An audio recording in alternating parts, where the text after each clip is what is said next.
সবাইকে অনেক অনেক প্রণাম, নমস্কার এবং আশীর্বাদের সাথে শুরু করছি আমাদের নেক্সট শিব জ্ঞানের পর্ব।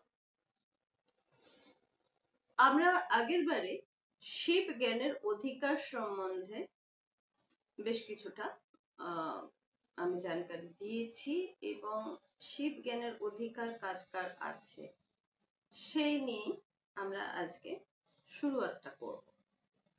প্রথমটা এখানে কিন্তু মোক্ষ, সবাই মোক্ষ চায়, তো মোক্ষটা কিভাবে পাওয়া যায় আর শিব জ্ঞানের সম্বন্ধে মোক্ষটা কিভাবে বলছে সেটা আমরা এখানেতে বেশি করে একটু আলোচনা করব।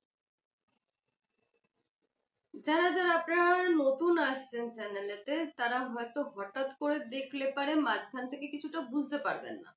আমরা এটাকে পুরো প্লে লিস্টে রেখেছি এই কারণে যাতে আপনারা পুরোটা দেখতে পারেন। দয়া করে আপনারা প্লে লিস্টটা ফলো করুন। দুটো ক্ষেত্রেই, মানে যদি আপনারা হিন্দিটা দেখছেন তো হিন্দিটাতেও আপনারা প্লে লিস্টটা ফলো করুন এবং বাংলাটাতেও আপনারা প্লে লিস্ট ফলো করুন, না হলে পারে কিন্তু বুঝতে পারবেন না। ক্রিয়া যোগটাও আমরা যেটা ইংরেজিতে এবং হিন্দিতে করা আছে ওটা আপনারা দেখুন, সাধনাটা শিখতে পারবেন। সাধনা ঠিক কিভাবে করা হয়, কিরম ভাবে সাধনা করতে হয়, এই জিনিসগুলো দেখা এবং শেখা দরকার। সমস্তটা আমরা শিখিয়েছি, আপনাদের আলাদা করে কোনো কিছু করতে হবে না, যেতে হবে না। একটু যদি সিরিয়াসলি আপনারা করতে চান তাহলে চ্যানেলটাতে মেম্বারশিপ নিন। চ্যানেলের মেম্বারশিপেতে আমরা বসা, বন্ধন সমস্ত কিছু শেখাচ্ছি। আর এইবারের রোববারের মানে কালকে যে লাইভ সেশনটা হবে সেটা দেখতে ভুলবেন না। কালা জাদু কাকে বলে এবং সত্যিকারের এটা তান্ত্রিক বিদ্যা না কালো জাদু বা সাদা জাদু কি, এটা আসলে কি, আমি সেটা এক্সপ্লেন করব। নিজের জীবনে যেহেতু আমি মোটামুটি 23 থেকে 26 বছর এই জিনিস নিয়ে ভুগেছি এবং এটাকে আমি সার্ভাইভ করেছি, তাই আমি মনে হয় আপনাদের সব থেকে ভালো বোঝাতে পারবো, বলতে পারবো এবং কিভাবে এটার থেকে বাঁচতে হবে সেটার রাস্তাটাও বলে দিতে পারবো। পয়সা লাগে না, এটা বাঁচবার জন্য কোনো কারোর কাছে গিয়ে লাখ লাখ কোটি কোটি টাকা খরচা করতে লাগে না, আপনি নিজেই করতে পারবেন।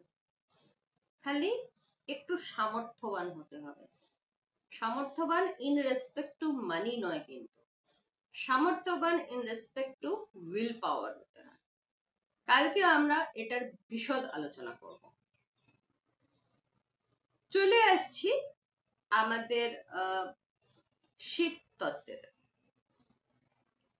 আমরা সনাতন সভ্যতাতে, যেটাকে আপনারা হিন্দু বলেন, হিন্দু কিন্তু অ্যাকচুয়াল শব্দটা নয়। হিন্দু হচ্ছে, অনেকবার বলছিয়েছি, যারা হিন্দু কুশের আওতায় তারা সবাই হিন্দু। হিন্দু ধর্ম নয়, হিন্দু একটি জায়গার নাম। আগে এই পুরো জায়গাটার নাম ছিল হিন্দুস্তান এবং হিন্দ বলা হতো এটাকে। পরবর্তীকালে এর নাম ভারত হয়, সেখান থেকে করে দেয়া হয় ইন্ডিয়া। আমরা ভারতবাসী, কিন্তু আমাদের ধর্ম কি না, আমাদের ধর্ম হচ্ছে সনাতন ধর্ম। তো সনাতন ধর্মেতে আপনারা যখন জন্মাচ্ছেন, মানে যে জীব মানব দেহ পাচ্ছে সে সনাতন হয়ে জন্মাচ্ছে। কিন্তু এটা শুধুমাত্র আমাদের দেশ বলে নয়, যে জন্মাচ্ছে, যেখানে মানব দেহ নিয়ে জন্মাচ্ছে এই পৃথিবীর মধ্যে, অন্য পৃথিবীতে, অন্য গ্রহের মধ্যে সবাই কিন্তু সনাতন হয়ে জন্মাচ্ছে। এর কোনো দ্বিতীয় ভেদ নেই। ভেদ, ভেদাভেদ এবং অদ্ভেদ আমরা আগের আগের এপিসোডটাতে এটা একটুখানি স্পর্শ মাত্র করেছিলাম, তার কারণ ভেদাত্মক জ্ঞান যেখানে আমরা সমস্ত কিছুকে পুরুষ স্ত্রী এটাও ভেদ, আমি সাদা আপনি কালো এটাও ভেদ, আমার চুলের রং কালো আপনার চুলের রং গোল্ডেন বা আপনি ব্লন্ড এটা ভেদ। এই যে ভেদ বিচার এটাকেই বলা হয় ভেদাভেদ, এই জ্ঞান। এবার ধরুন আপনি সূক্ষ্ম দেহেতে আছেন, আপনি কি তখন পুরুষ না আপনি নারী? তখন না তো আপনি পুরুষ নাই আপনি নারী। প্রেত আমি বলছি না, কিন্তু প্রেতের পুরুষ এবং নারী আছে, ভূত এবং পেতনি আছে, কিন্তু যেখানে সূক্ষ্ম অবস্থা সেখানে আপনি শুধুমাত্র প্রকাশ বিন্দু, আপনি সর্বজ্ঞ, সেখানে সেখানে কোনো ভেদাভেদ নেই। তো ভেদ, ভেদাভেদ এবং অদ্বৈত। অদ্বৈত কোথায় না শিব এবং শক্তি যখন সমান রূপ, তাদের মধ্যে ভেদ নেই। শক্তি এবং জ্ঞান একই অঙ্গে বিকশিত এবং তিনি সম্পূর্ণভাবে প্রকাশ স্বরূপ, তখন তিনি হচ্ছেন সমস্ত ভেদাভেদ জ্ঞানের ঊর্ধ্বে। সেখানে মল নেই, সেখানে কোনো প্রত্যয় নেই, এবং সেই সাধনাটা ওইখান পর্যন্ত পৌঁছানোটা এটাই হচ্ছে মোক্ষদায়ক। আমি শিব, এই জ্ঞান হচ্ছে ভেদ জ্ঞান, সেটাও ভেদ জ্ঞান, কারণ আপনি শিব মানে আপনি পুরুষ, আপনি পুরুষ শক্তি, শক্তি নেই আপনার কাছে, আপনি সব, সব হলে তবেই শিব হওয়া যায়। আপনার মধ্যে জ্ঞান আছে, আপনার মধ্যে বোধ আছে, আপনার চৈতন্য রয়েছে, আপনার অসীম ব্যাপক আপনার শক্তি নেই। যখন শক্তি আসবে ওই একই শরীরের মধ্যে, তখন আর আপনি শিব নন, আপনি তখন পরমাত্মা। যে গুরু, যে সাধক, সাধক পরবর্তী জীবনে গিয়ে গুরু হন। গুরু আবার যখন পরম অবস্থায়, চূড়ান্ত অবস্থায় থাকেন, তখন তিনি পরমাত্মা স্বরূপ, তাকে পরমহংসের অজ্ঞা দেয়া। এই পরমহংসকে চেনা কি করে যায়? প্রথম, এটা আমার সাথে কিন্তু ক্যালকুলেট করবার চেষ্টা করবেন না প্লিজ। আর এটা এরকমও ভাববেন না যে আমি আমার ঢাক পেটাচ্ছি। আমি শুধু শাস্ত্র বর্ণিত পরমহংস স্বরূপে আপনাকে জ্ঞান দিচ্ছি, এর থেকে বেশি না আমি কিছু করছি, নাই আমি কিছু বলছি। প্রথমত, এরা ত্রিকালদর্শী হবে না। ত্রিকালদর্শী এমন অবস্থা যে সেখানেতে তিনি আপনাকে দেখা মাত্র, আপনি হয়তো হেঁটে আসছেন, তিনি হয়তো বলে দিলেন, কিরে বাড়িতে আজকে ঝগড়া করে এসেছিস নাকি?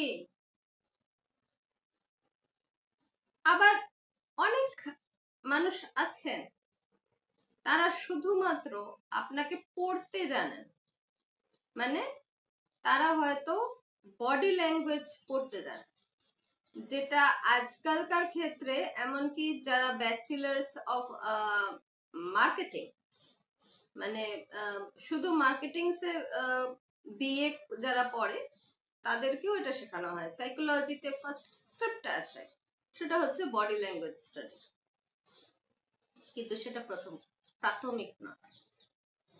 মানুষটা অন্তত পক্ষে আপনার 3টে জন্ম আগে আপনি কি ছিলেন সেটা বলে দিতে পারবেন।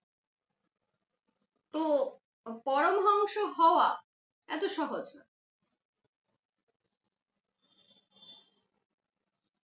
কেউ কেউ নটি জন্ম আগে এবং পিছনে দুটোই, শুধু এরকম নয় যে পিছন থেকে কি এসছে, পিছনের কি এসছে ওটা অ্যাস্ট্রোলজিতেও বলা যায়, আপনার কুষ্ঠি দেখেও বলা যায় যে হ্যাঁ আপনার পিছনেতে কতগুলো জন্ম হয়েছে এবং কি হয়েছে। শুধুমাত্র আপনার ডেট অফ বার্থ যথেষ্ট, আপনার শুধু নামটা যথেষ্ট আপনার ক্যারেক্টার বলবার জন্য। তো এটাতে যারা বলতে পারেন তারা কিন্তু বিরাট কোনো গুরু নন, আপনারা এখানেই মাত খেয়ে যান। এগুলো ম্যাজিক ট্রিক্সও নয়, এটা হচ্ছে ওপরের জ্ঞান। যেরকম ভাতের ওপরটা হয় না, তো ওপরটা হয়ে গেছে, তলাটা কিন্তু হওয়া বাকি আছে।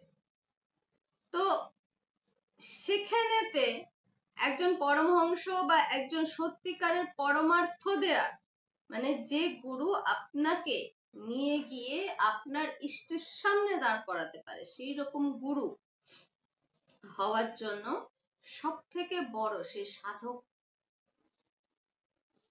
শান্তি প্রদায়ক হবে। তার কাছে গিয়ে বসলে আপনার মনে হবে প্রাণটাও যেন আমার জুড়িয়ে গেল রে, এই জায়গাটায় যেন কতটা শান্তি।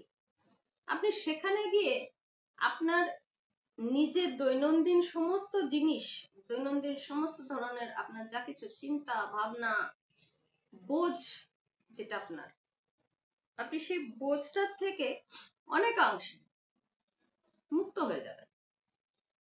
আপনি বুঝতে পারবেন যে সেটা যেন আপনার গায়ে লাগছে না, ওই মুহূর্তে ওই চেতনাটাই আসছে না।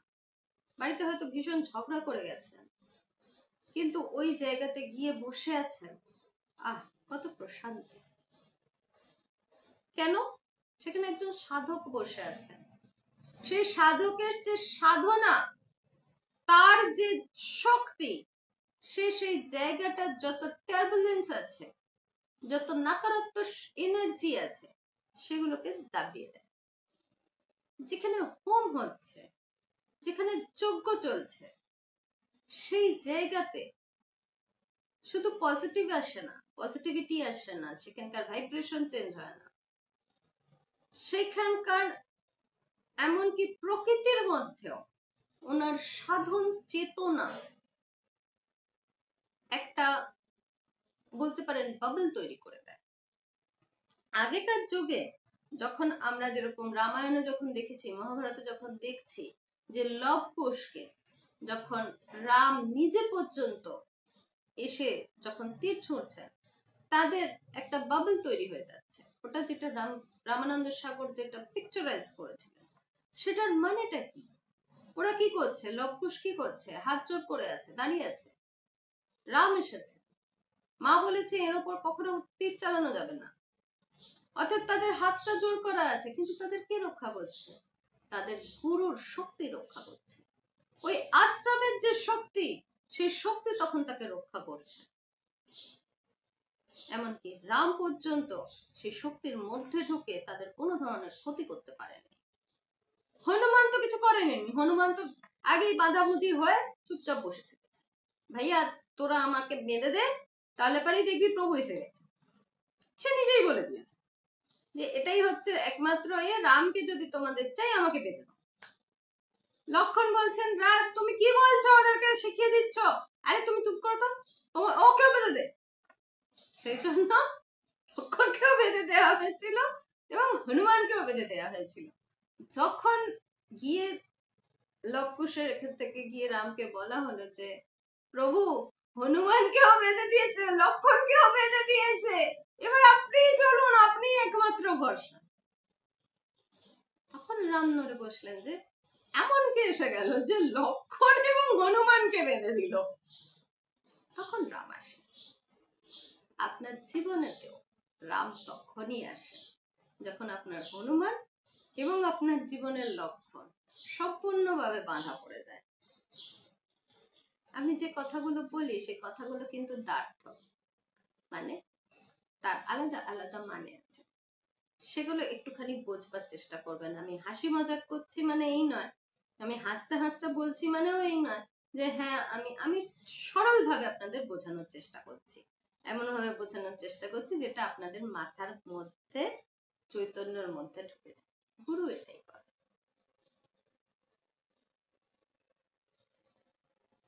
জ্ঞান, জ্ঞানের যে পরাকাষ্ঠা, যেটা মোক্ষ প্রদায়, সেটা গুরু প্রদত্ত হয়। এবং শুধু সেটা শিব জ্ঞান নয়, শিব এবং শক্তির জ্ঞান, যেখানে অদ্ভেদ আছে, যেখানে আর কোনো ভেদ নেই। যখন সাধক সেই পর্যায়ে পৌঁছে যান, তখন তিনি মোক্ষ প্রাপ্তির অধিকারী। তার আগে পর্যন্ত কি? আমি আপনাকে একটু সহজ উদাহরণ দিচ্ছি। আপনি আয়নায় দেখছেন এই পৃথিবীটাকে, পৃথিবীটা যেরকম আপনি ঠিক সেরকম দেখছেন, কিন্তু এই আয়নায় দেখা পৃথিবীটা কি সত্যিকারের পৃথিবী? না। সেটা যেহেতু দর্পণের মধ্যে দিয়ে আপনি দেখছেন, সেটা শুধুমাত্র সত্যিকারের প্রকৃতি বা পৃথিবী একটা প্রতিবিম্ব। আপনি যদি আয়নার মধ্যে নিজেকে মারেন, তাহলে কি আপনার লাগবে? লাগবে না। ওই অমিতাভ বচ্চনের সিনটা মনে আছে তো? ওষুধটা নিজের গায়ে লাগালে তো লাগবে, অতএব আরশির গায়েতে লাগাচ্ছেন। এটা দেখানো হয়েছে, কিন্তু এটা বুঝতে হবে আপনাকে যে যেটা প্রতিবিম্ব স্বরূপ আপনার জীবন খুব সুন্দর। আপনি বড় ফ্ল্যাটে বসে আছেন, বড় বাড়ি করেছেন, সত্যি কি সেটা? একটা দিন তো আসবে যেদিনকে ওইখানটা থেকে আপনাকে চলে যেতে হবে। এবং যে মুহূর্তে আপনার প্রাণবায়ু আপনার শরীর ছাড়বে, আপনার বাড়িতে অবস্থিত আপনার সব থেকে কাছের লোকটা চাইবে যত তাড়াতাড়ি সম্ভব ওই বডিটাকে যেন জ্বালিয়ে দেওয়া, ওই বডিটার থেকে মুক্তি পেতে চাইবে। এবং তারপরেও আপনার শ্রাদ্ধ শান্ত ক্রিয়াকলাপ করে আপনার থেকে সম্পূর্ণভাবে নিজেকে আলাদা করবে। শাস্ত্রসম্মত বিধি সেটা। কারণ সেই মুহূর্তে ওই আত্মা হচ্ছে তার পরম শত্রু। সে কি চেষ্টা করবে? তাকে সাথে নিয়ে যাওয়ার। যে জীবিত আছে সে কি চেষ্টা করবে? জীবিত থাকবার। এটা শুনতে খুবই কটু লাগলো, কিন্তু এইটাই হচ্ছে আমাদের জীবনের প্র্যাকটিক্যালিটি। এটা প্র্যাকটিক্যাল ঘটনা। এটা কারোর সাথে কোনো পার্সোনাল অ্যাটাচমেন্টের ব্যাপার না। যেটা ঘটে আমি সেটাই বলছি। যেটা ঘটে সেটা তো কিছু তো বটে। তো এই সম্পূর্ণ জ্ঞান সম্পূর্ণ বিশ্বের মধ্যে কি হয়ে আছে না, দর্পণ দেখছে তারা। দর্পণের প্রতিবিম্বিত জ্ঞান সত্যিকারের জ্ঞান না। আপনি আমার মুখ থেকে শুনছেন, এটা প্রতিবিম্ব। যতক্ষণ আপনি নিজে ওই জ্ঞানটা আরোহণ করছেন, ততক্ষণ পর্যন্ত ওটা সার্থক চূড়ান্ত জ্ঞান নয়, তার ভেদ আছে। কিন্তু শিবের এই যে প্রকাশাত্মক জ্ঞান, এর মধ্যে কোনো ভেদ নেই, কোনো বর্ণভেদ নেই, কোনো অধিকার ভেদ নেই। এটি সবার জন্য, যে জন্ম নিয়েছে তার এই জ্ঞানের অধিকার আছে। কারণ জন্মেছে তো সে সনাতন, তারপরে কাটাছেড়া করে সে আলাদা আলাদা জিনিসপত্র হচ্ছে, কিন্তু কাটাছেড়া করবার আগে তো সে সনাতন। এটার জন্যই বলা হয়েছিল বসুদেব কুটুম্বকম। এটার জন্য বলা হয়নি যে সবাই আমার পরিবার। কথাগুলোর দ্ব্যর্থ অর্থ আছে, ঠিক কথা, কিন্তু সময় নির্বিশেষে বলা কথা, তখনকার কালে কথা বলা কথা। সেটা যদি আপনি আজকে ধরে চলেন, আজকের পরিস্থিতি, আজকের অবস্থা, আজকের বিশ্ব অনেক বেশি আলাদা হয়ে গেছে। আপনি বসুদেব কুটুম্বকম বলে এক গাল বাড়িয়ে দিয়ে চর খেয়ে অন্য গালটা বাড়িয়ে দিচ্ছি। আপনি সূর্য আর সোম, মানে সূর্য আর চন্দ্র, দুজনেই এক। কারণ একজন আরেকজনকার আলোতে প্রতিবিম্বিত। কিন্তু তার মানে কি এই যে সূর্য যা চন্দ্র তাই? সেটা কখনো হতে পেরেছে? যা সনাতন সেটাই আজকের প্রধান জ্ঞান। আমি ইয়ক, আমি তো জানি না পৃথিবী কি করে ধ্বংস হয়েছিল, আমি তো জানি না পৃথিবী কি করে এসেছিল। তোমার জানার ওপর কোনো কিছু নির্ভরশীল নয়। একজন মানুষ যদি উঠে দাঁড়িয়ে বলে যে পৃথিবী চ্যাপ্টা, পৃথিবী গোল নয়, তার মানে আপনিও তার পিছনে চলে গেলেন। পৃথিবী চ্যাপ্টা, পৃথিবী গোল নয়। পৃথিবীতে একটু ঘুরে দেখলে পারেই তো বোঝা যাবে যে পৃথিবীটা গোল। সেই রকম ভাবে সমস্ত কিছু জ্ঞানের অধিকার বোধ তখনই আসে যখন কোনো দাসতা থাকে না। কারোর দাস নন আপনি, এমনকি আপনি প্রভুরও দাস নন, কারণ আপনি সম্পূর্ণভাবে স্বাধীন। আপনার কাছে কোনো নিয়ম নেই, আপনার কাছে কোনো বর্গ নেই, আপনার কাছে কোনো প্রশ্ন নেই, কারণ সত্যকারের জ্ঞানের কোনো ধরনের প্রশ্ন হয় না। আপনি যখন জানছেন যে জ্ঞানটি সত্য, আপনি যখন জানছেন পরমাত্মা আছে, আপনি যখন চোখ বন্ধ করে এক জায়গায় বসে সে আপনি রোজারি বিটসি বা এ করুন, আপনি কালমাই পড়ুন, আর আপনি রুদ্রাক্ষই জপুন, যখন একটা পরিস্থিতি পর্যন্ত গিয়ে তারপর আপনার জ্ঞানটা শেষ হয়ে যাচ্ছে আর শুধু সনাতন থেকে যাচ্ছে, সেখানে সনাতন বলছে যে জ্ঞান হচ্ছে এই চূড়ান্ত অভিহিত পোক্তা জ্ঞান, এক্সপেরিমেন্টালি প্রুভেন জ্ঞান। সেটি জ্ঞান নয়, সেটি বিজ্ঞান। কারণ যেটা এক্সপেরিমেন্টালি প্রুভড হচ্ছে সেটাকে আমরা বিজ্ঞান বলি। তার আগে যত হাইপোথেসিস আছে, বেদ কিন্তু হাইপোথেসিস নয়, বেদ কিন্তু কোনো ধরনের থিওরাম নয়।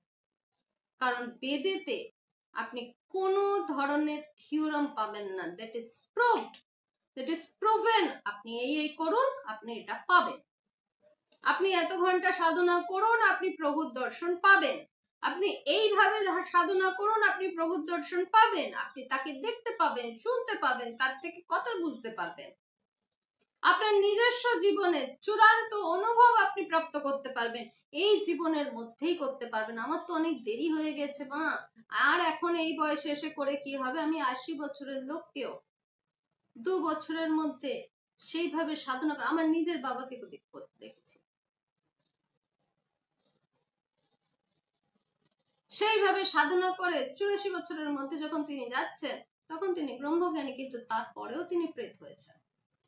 কারণ তার অজ্ঞান, তার মল তখনও থেকে গেছে।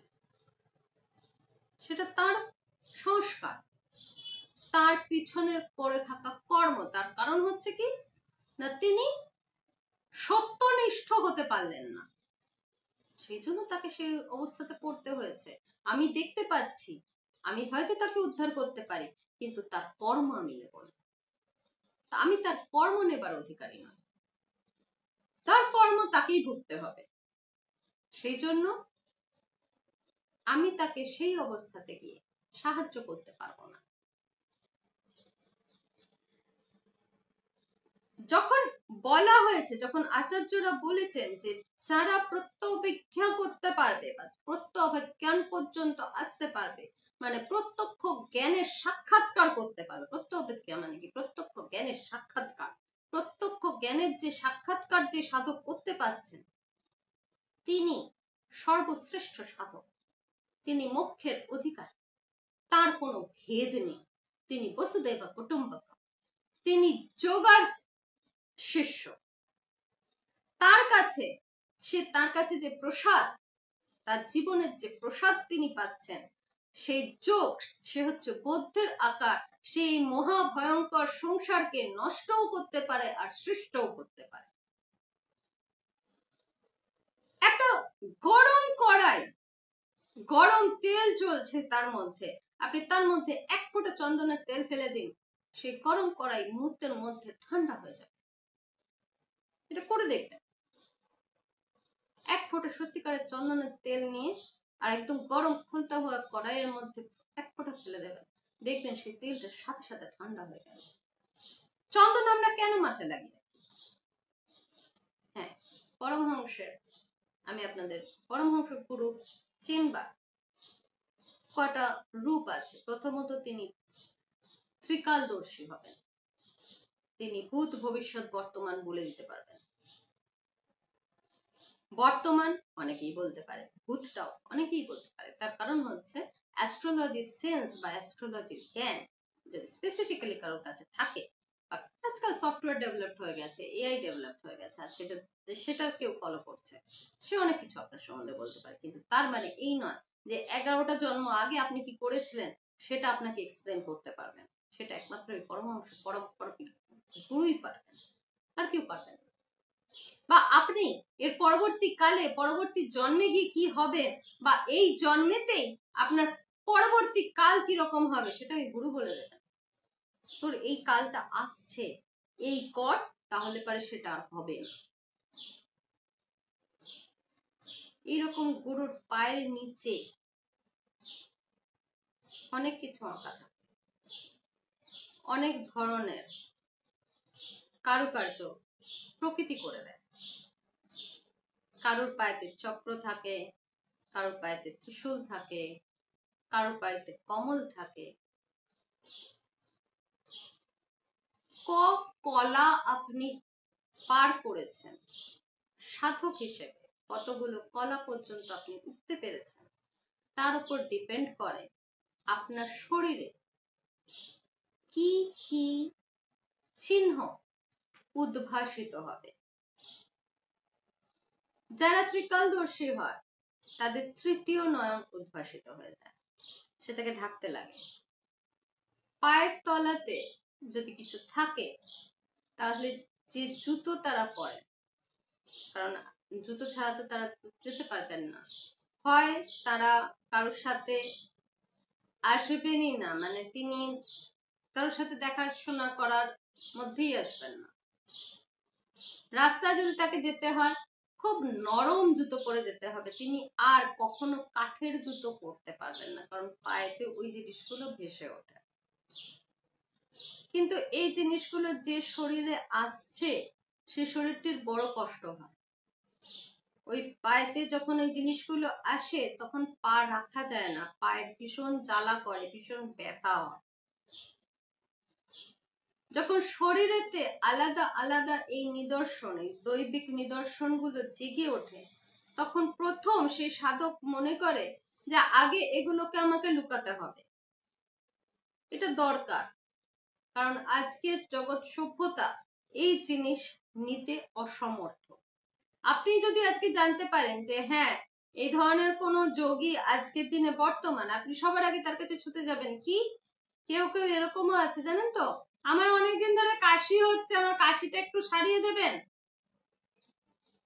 আমি জুয়া খেলবো, সেই জুয়াতে কত নাম্বার আসবে, আমি শুধু 1 ঘন্টার জন্য আমি আগের দর্শন চাই, আমাকে সেটা আশীর্বাদ করে আমাকে শিখিয়ে দিন না, লোক থেকে কি করে পয়সা আটতে হয় সেটা আমাকে শিখিয়ে দিন না। এই ধরনের জিনিস না আমাকেও ঝেলতে হয়েছে, এরকম আছে, অনেক লোক আছে। এবং যখন তাদেরকে সরিয়ে দেওয়া হয়, সর্বপ্রথম তারা কি চেষ্টা করে, যে সরিয়ে দিয়েছে তার ক্ষতি করতে। এই যে আপনারা অনেক সময় শোনেন বা অনেক সময় আশ্রম থেকে বলা হয় যে কেউ মায়ের ওপর বিরাট কোনো ক্রিয়া করেছে, সর্বগ্রে এই আমারই শেখানো বা আমারই দীক্ষিত যাদেরকে আমি পিছনে ছেড়ে দিয়েছি তারা দাঁড়িয়ে আছে, যাদেরকে আমি ব্যক্ত করে দিয়েছি, যাদের আমি ত্যাগ করেছি তাদের নিজেদের। কারণ কেউ যদি আপনাকে এসে বলে আমি জুয়া খেলবো এবং আমাকে তার 1 ঘন্টা আগে শুধু আমাকে এইটুকু আমি দেখে নিতে চাই যে তার নাম্বারটা কি আসছে, সেটা নিশ্চয়ই কোনো গুরু আজকে দিনে দিয়ে দেবেন না, কোনো বোধ চেতনা সম্পন্ন গুরু নিশ্চয়ই দেবেন না।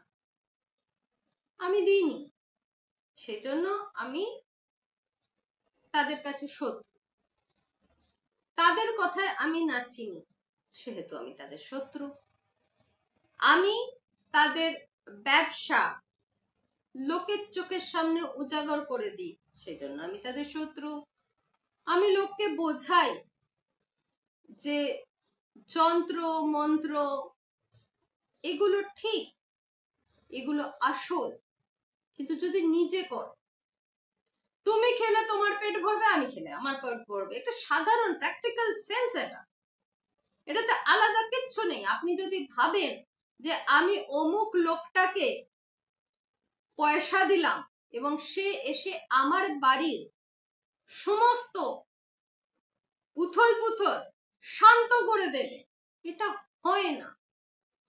আপনাকে নিজেকে এগিয়ে আসতে হবে, বাড়িতে প্রাণ প্রতিষ্ঠা করতে হবে, বাড়িতে যে নেগেটিভিটি গুলো আছে সেগুলো নিজে হাতে ঝাড়ু দিয়ে বাড়ি থেকে বার করতে হবে। যিনি গুরু তিনি এসে আপনার ঘরেতে পজিটিভিটি দিয়ে যাবেন, তার একটা ছবি রাখাও আপনাকে রক্ষা করবে। কতক্ষণ? ওই যে যেরকম বলেছিলাম, লব কুশ গুরুর আশ্রমে রয়েছে, সেজন্য গুরুর আশ্রমেতে গুরু তাকে রক্ষা নিশ্চয়ই করেছে। এই যাদেরকে আমি বাড়ি থেকে তাড়িয়ে দিয়েছি, যাদেরকে আমি আশ্রম থেকে তাড়িয়ে দিয়েছি, তারা যখন আমার বাড়িতে থেকেছে তাদেরকে আমি রক্ষা নিশ্চয়ই করেছি। তারা নিজেরাও আজকে এসে দাঁড়িয়ে বলতে পারবে না যে হ্যাঁ মা রক্ষা করেনি, কারণ আমি রক্ষা করেছি, আমি জানি, তার এভিডেন্স আছে,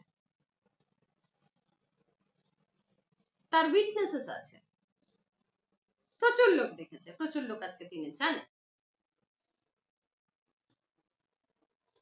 কিন্তু তারা আজকে যেগুলো করছে,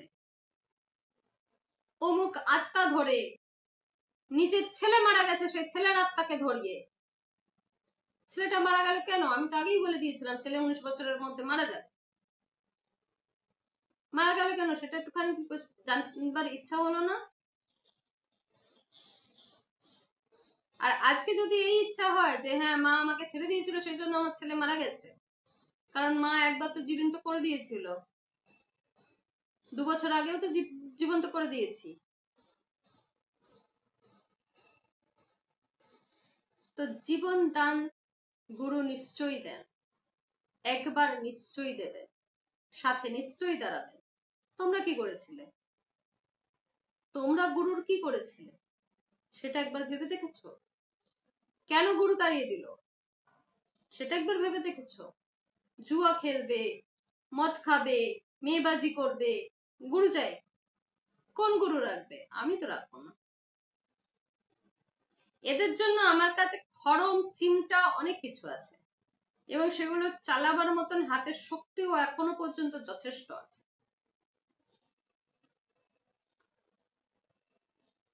যাদের সত্যিকারের ভাবনাত্মক জ্ঞান আসে, ভাব আসে, তার মধ্যে ভাবের জাগরণ হচ্ছে, সে কখনো এই ধরনের কাজ করবে না। স্বর্ণের পরীক্ষা একবারই হয়, আপনি জেনে নিলেন যে হ্যাঁ আপনার গুরুর সেই সামর্থ্য আছে, তারপরেও যদি তাকে পরীক্ষা করতে চান, আপনার থেকে বড় বেকুফ আর কেউ নেই। ভাবনাত্মক কারণের পর সোনাকে সোনা জানবার পরেও যদি কেউ কসৌটিতে তাকে ঘেঁষে, তাকে আপনি কি বলবেন? সেই জন্য বলা হয় জ্ঞান প্রাপ্তির হবার পর তারপর আর তার পরীক্ষার কোনো দরকার হয় না। সেই পরীক্ষা যে করতে যায় তার থেকে চূড়ান্ত বোকা, গাধা, গর্ধ আর কেউ হয় না। এই ধরনের ভাবনাগুলো, একটা হচ্ছে শাব্দিক ভাবনা আর একটা হচ্ছে আর্থ ভাবনা। মানে প্রথম যেরকম শব্দের ভাবনা যেটা, সেটা হচ্ছে কি না আমি কি, কেন, কি জন্য। এই যে আমি কি না আমি সর্ব, এর উত্তর হচ্ছে আমি সর্ব। কেন না আমাকে যোগ করতে হবে। কিসের দিয়ে আমি যোগ করব না যোগ হবে হব্বিষ্যে দিয়ে এবং হোম দিয়ে। পুরুষ এখানে শাব্দিক ভাবনা যখন নিয়ে আসছে, পুরুষ মানে জীব, এখানে পুরুষ হচ্ছে জীব না। তো আমি এখানে পুরুষ যখন বলছি সেখানে পুরুষ এবং নারীর ভেদে হিসাবে বলছি না, পুরুষ হচ্ছে এখানে জীব, সেই জীব যে ক্রিয়া করতে পারে, যে তন্ত্র করতে পারে। শাব্দিক ভাবনা যেটা, সেটা হচ্ছে পুরুষের ভাবনার আকৃতি। আমি কি সেটা হচ্ছে তার ভাবনার একটা আকৃতি দেয়া হচ্ছে। কেন এখানে হচ্ছে শব্দের রূপ। সে কেনটা কিভাবে বুঝবে না, তাকে একটা শব্দ দিয়ে তাকে বোঝানো হবে যে সে কেন এসেছে এবং কিসের জন্য। সেখানে হচ্ছে এমন বাক্য সংগঠিত হচ্ছে যেটা তাকে তার অর্থ জানিয়ে দেয়। The value of the person is entitled over here. The person is made to understand what he is valued for. আপনি একজন মানুষ, আপনার ভ্যালুটা কি? আপনি এই প্রকৃতির মধ্যে কি অ্যাডাপ্ট করছেন, কি দিচ্ছেন? আপনি যদি কাউকে হত্যাও করেন তাহলে সেটাও আপনি দিচ্ছেন। আপনি একটা কর্ম করলেন, একটা জীবকে নষ্ট করলেন, সেটাও আপনি এই প্রকৃতিকে প্রদান করলেন। এবার এই ভাবনার থেকে উৎপত্তি হচ্ছে ফল এবং ক্রিয়া। ক্রিয়া করলেন, তার একটা ফল আছে। আপনি যা কিছুই করুন না কেন তার একটা ফল আছে। আপনি ভালো করলেও যেরকম ফল পাবেন, আপনি খারাপ করলেও তার ফল পাবেন। That's why we always say every action has a consequence, not a reaction. ওটা আবার ওয়েস্টার্নাইজড।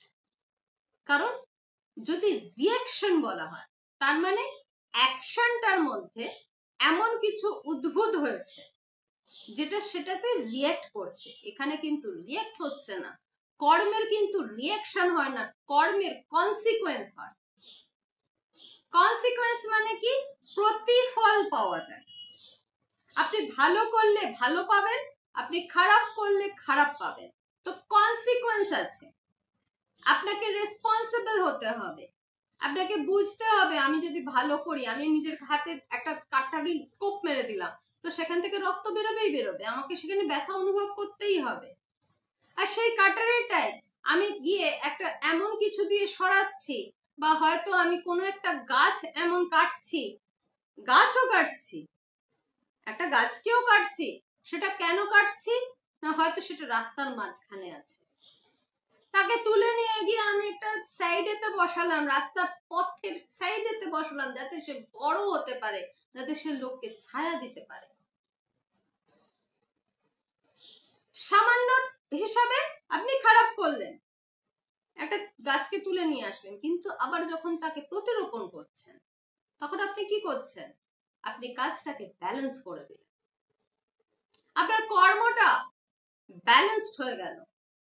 এরপরে যে সুকর্মটা হবে, কারণ ছায়া দেবে, সে অক্সিজেন প্রদান করবে। যখন আপনি এটা করলেন তখন সেটা কি হলো? কর্মটা সুকর্ম হয়ে গেল। আপাত দৃষ্টিতে বা ওই আয়নার মধ্যে দিয়ে যখন দেখলে মনে হবে কি আপনি খারাপ করলেন, কিন্তু আসলে আপনি কি করলেন? আপনি অনেক দূরের চিন্তা করে, অনেক আগের চিন্তা করে আপনি এমন একটা কর্ম করে গেলেন যার কনসিকোয়েন্স হয়তো পরের প্রজন্ম পাবে। সেহেতু এখানে ভাবনাত্মক যে শক্তি সাধকের, সেটা যখন কাজ করছে, সেই ক্রিয়া দিয়ে যখন সেই ওপরে যখন তার ক্রিয়া করছে, সেটা বিশেষ প্রকারের ব্যাপার হচ্ছে। সেটার ভাবনার উৎপাদিতা হচ্ছে, মানে ভাবনা তখন উৎপাদন করতে পারছে। আপনার ভাবনা থেকে কিছু একটা সৃষ্টি হচ্ছে, আপনি সে কারণ আপনি সৃষ্টি করতে পারছেন। শিব কত সুন্দরভাবে, কত তাড়াতাড়ি শিবের জ্ঞানের মাধ্যমে, শিবকে জানলে সে চেতনা আসে, ভাবের বোধ আসে। তাহলে শিব হওয়া কত সহজ ভাবুন তো। এখানে কে সর্বত থেকে আগে দরকার? না, শাস্ত্রীয় গুরু দরকার। এমন গুরু যিনি সেই জ্ঞানের আগুনটি আপনার ভেতরেতে জ্বালিয়ে দেবেন, যাতে আপনি রাস্তা খুঁজে পান। গুরু আর কিছু করেন না, গুরু আপনাকে শুধু রাস্তা দেখিয়ে দেন। এই হচ্ছে রাস্তা, সোজা চলে যা, সামনে দেখবি একটা মোড় আছে, ওখানে এরকম নিচু হয়ে যাবি, তার আগে গিয়ে আরেকটা মোড় পাবি, সেখানে উঁচু হয়ে যাবি। কারণ সেই রাস্তাটা তিনি নিজে আগে হেঁটে নিয়েছেন, সে তুই রাস্তাটার প্রত্যেকটি বাড়িকে তিনি জানেন। গুরু গুরু একমাত্র তিনি, যিনি অজ্ঞানতার অন্ধকারকে সম্পূর্ণভাবে দূরীভূত করতে পারেন। সে অজ্ঞানত যে কোনো অন্ধকারই আসুক না কেন। জ্ঞানের উপায় বা জ্ঞানের স্বরূপ, জ্ঞান পাবার উপায় কি না, সূক্ষ্ম নির্বিকল্প আত্ম ভেদাভেদ রহিত জ্ঞান একমাত্র স্থূল জ্ঞান।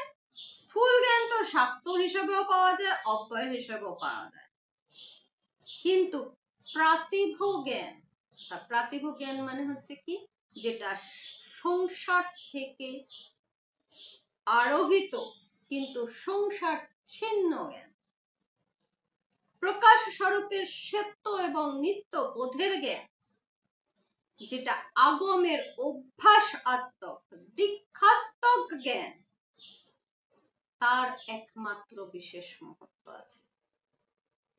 কারণ সেই আপনাকে শিব তত্ত্ব প্রদান করতে মানে মোক্ষ প্রদান করতে সক্ষম। এছাড়া আর কোনো কিছুতে মোক্ষের প্রাপ্তি সম্ভব নয়। আমি আজকে আপনাদের এই পর্যন্তই আপনাদের থেকে বিদায় নেব। পরবর্তী অধ্যায় আপনাদের কাছে ফিরে আসব এর আগের ভাবনা নিয়ে। যদি এর মধ্যে আপনাদের কারোর কোনো ধরনের কোনো প্রশ্ন আসে তাহলে নিশ্চয়ই আমাদের সাথে যোগাযোগ করতে পারেন। আমাদের ওয়েবসাইট এখন সবভাবে চলছে, আপনারা আমাদের ওয়েবসাইটেতে গেলে পরে আমাদের ফোন নাম্বার পাবেন, আমাদের ইমেল আইডি পাবেন, আপনারা আমাদের সাথে যোগাযোগ করতে পারবেন। সবাইকে নমস্কার জানিয়ে সমাপন করছি।